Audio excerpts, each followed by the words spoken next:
It's time.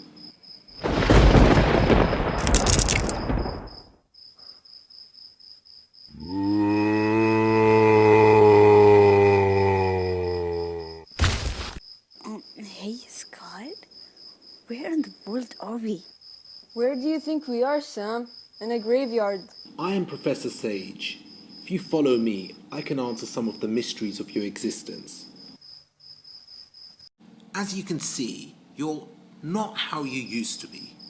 You see, the story goes once many years ago, you were humans. Humans were you, a beautiful skeleton surrounded by horrible gooey flesh. Humans would use us to provide support. Without a skeleton, humans would collapse into an awful heap. At birth, humans had 300 bones.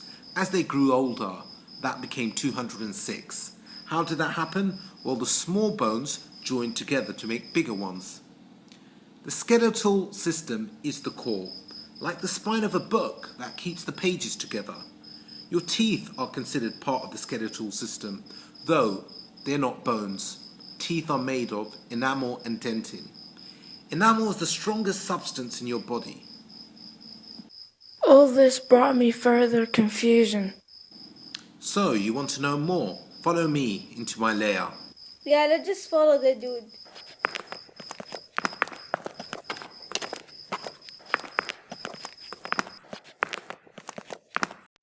Hey, Scott, where in the world are we? Yes, Sam. He did say we will go to his lair. Why do you think the skeletal system is so important? I wonder.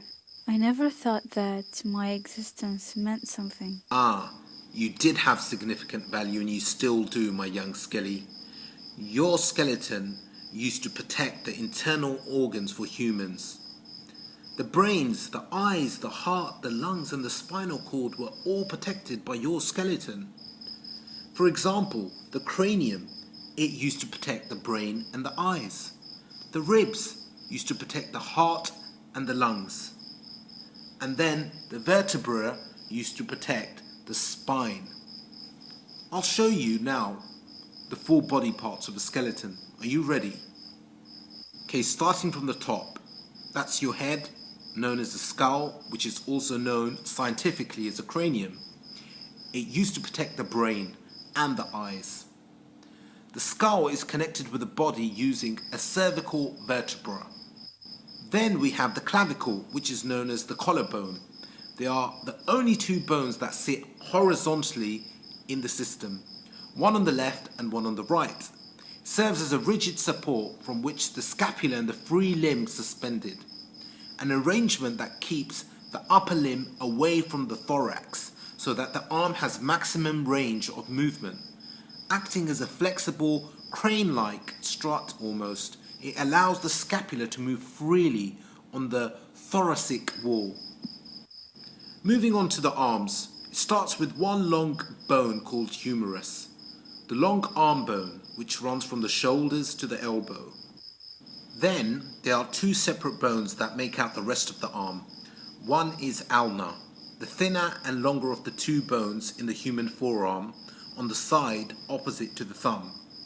Movement of the ulna is essential to such everyday functions, like throwing a ball and driving a car.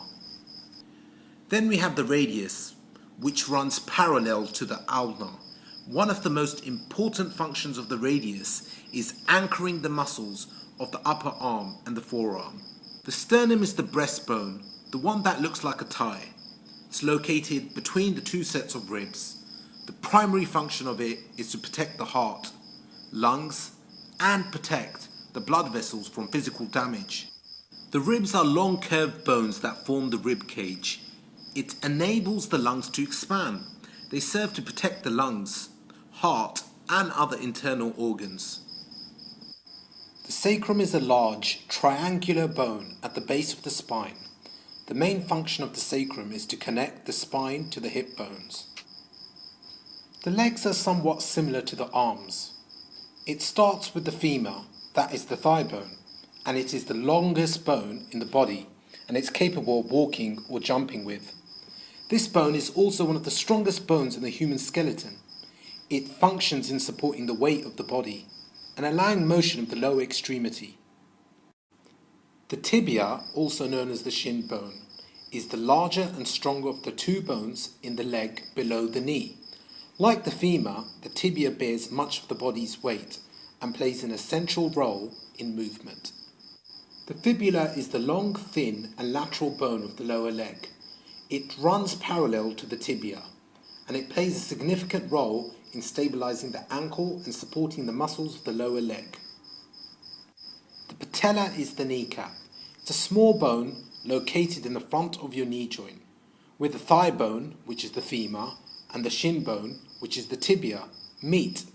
It acts like a shield for your knee joint. It can easily be broken though. You. What makes you different? If you all haven't realized, our fellow skeleton here is a female. I'll talk about the differences between the genders. They differ in size and weight of the skull, where the woman's is lighter and smaller, and the opposite for a man's. Another distinction is the pelvis. Women tend to have a wider one due to giving birth. Didn't he say you would collapse without joints? I don't think we have any.